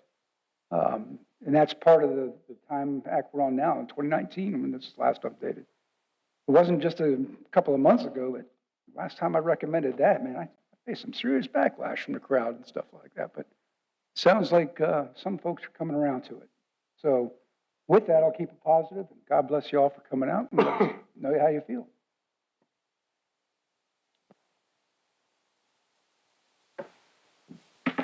Congratulations, Chief, on the doctorate. It's pretty impressive.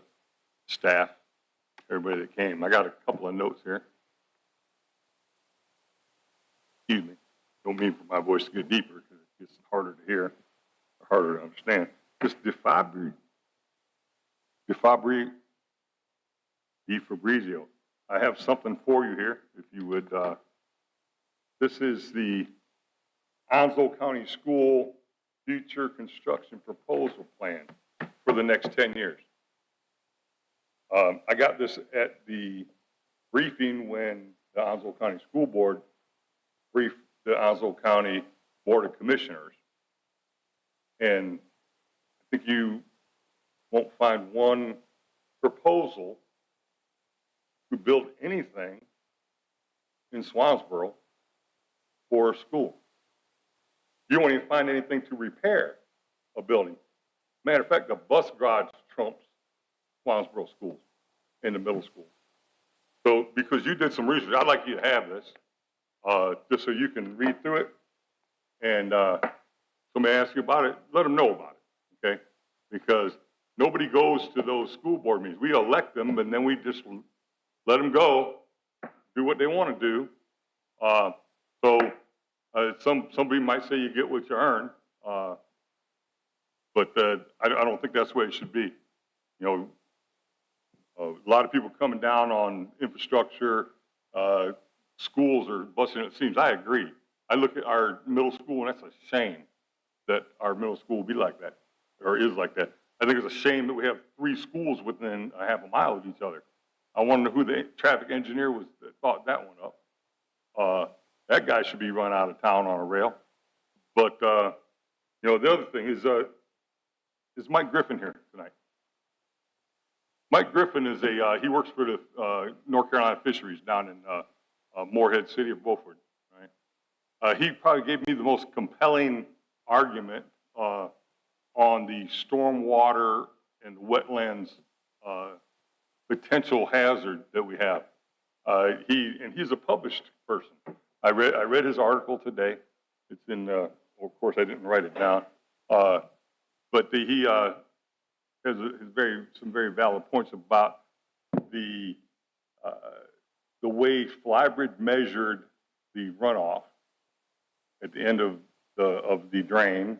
They use a large scale model, which is the accepted model in the state and almost in the nation, right? But like anybody, engineering type person, they can go out there and they can find another model that says, man, that's going to kill you. If you lick that, you're going to die, right? But I did the math, or I let AI do the math for me, looking at the proposed sediment pond or catch basin that Flybridge is proposed. I talked to Rebecca. Rebecca told me that they've actually over-engineered it, right? It's 4.36 square acres, I believe it is, on the surface. In order for 10 inches of rain in 24 hours, you need 3.7. So it has been over-engineered as far as, so when the concern comes in about, wetlands, we get 17 inches and 14 inches during a hurricane in a 48-hour period. Hurricane comes, act of God comes. I don't know if we can engineer our way around that one, but you know, I think they've tried. And the last thing I want to tell you, I know I'm getting close. Bill cut me off here. I hate to be the only person who gavels tonight. I went to Sanford this past weekend, and contrary to popular belief, it was not to pick up my kickback check. Okay, it was to go and look at what these people have been telling us. Now, a lot of people poo-pooed on my Facebook page today, and I mean, that's okay. That's why you put it out there so people can jam you up, I guess. But what I saw is just what has been described. This facility's 10 years old. It looks like they built it last year. Like, they have maintained it, you know, and here's a big one for you. When you bring a dog in there, you have to give it a DNA swab. That's how seriously they take this. And then if your dog poops in the dog park, you don't pick it up. And the maintenance guy has to pick it up because they do a DNA check on it. And then they come to your door and say, hey, you left this in the dog park. You know? It's true, okay? So it's a little extreme, but I think that's to the level that they take this seriously. And the idea that, you know, my guy, Tony Sides, the guy that built my house, you know, as soon as he put the last nail in the last house, he hauled butt as far away as from our development as he could get. They've been there for 10 years, and they're still managing this place. What I'm trying to say is apartment developers don't leave when the construction's done.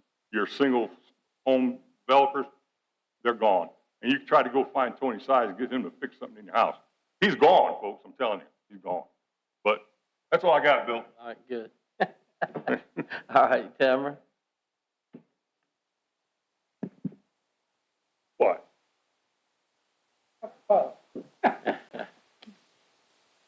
I'm going to say thank you to the staff, as I always do. Rebecca, Jacob, congratulations. That's amazing. Mr. Prain, thank you for taking the time to put that together. Thank you for everyone that came out tonight, since we have you here. Chief Dr. Randall will have on, I believe, the September 11th at 6 o'clock, Fire Department Strategic Planning Meeting. Sure, he'd love to see all your faces there. Okay. Well, congratulations again, like she said. Do we call you chief or doctor now? Doctor. But congratulations, and Rebecca, thanks. It's just a testament to the type of staff that we have working for this town and how fortunate we are. It goes over to the police and the town staff here at Town Hall. They all take it to heart, trying to do the best for this town, as I think the commissioners and the citizens do. And thank you all for coming out. I want to recognize the Flybridge people for standing up enough to come out. Corey, I see Corey sitting there, and Miss Keller. Thank you all for coming out. And I know it's not an easy situation for you to come out, but, you know, we want to be fair to all sides. Obviously, you know, we really appreciate the town citizens coming out and representing your sentiments. And just so you know that we're not just taking things lightly, you know, like Doug alluded to and John was talking about, there are some projects that are being looked at for infrastructure here around Swansboro. Unfortunately, there's a committee called JUMPO, it's Jacksonville Urban Metropolitan Planning Organization. You could probably go to their website and it'll probably show you the roads in the county that they're looking at. There's nothing for Queens Creek until 2033 now. I just had a call. I went on a meeting with them Thursday, and they are looking at some excess money left over some projects. Who knows if we'll get any or not, for small projects we may have around town to help with our roads. And, you know, we've talked to Senator Lazara and Wyatt Gable about roads. I know we talked to Wyatt a couple of months ago. Hopefully we'll hear something back. If there's any amount of money would help with our infrastructure, would be great. So we're thankful for their listening ear as well. So with that being said, I did talk to a lady, Adrienne Cox, through email, and she's got a guy named Douglas Racine, who's a maintenance engineer for the District 3, and they're looking to see if we have any extra money laying around in our area for roads. I wouldn't count on it, but at least they're looking, and we can see. So we are working on that aspect of it as well. So with that being said, that's all the comments.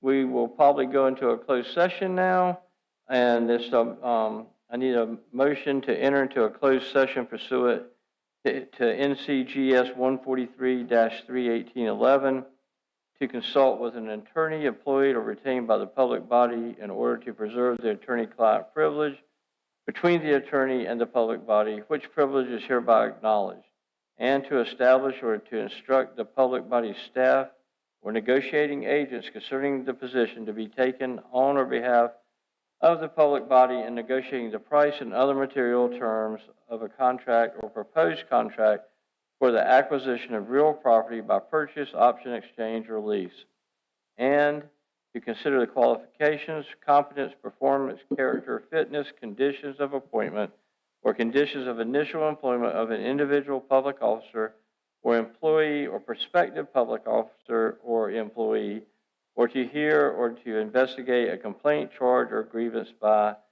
or against an individual public officer or employee. I feel like Raz wrote something like that. That's so legalistic. But do I have a motion to enter into closed session? So moved. Okay, a second? Okay, with that, we'll go into closed session. I do not think there'll be anything to report, but please hang out if you want to, and thank you again for coming out. Okay, so we're back from closed session, and there's nothing to report. Do I have a motion to close? Motion moved. Second? All in favor? Aye. Okay. Closed. Closed for business.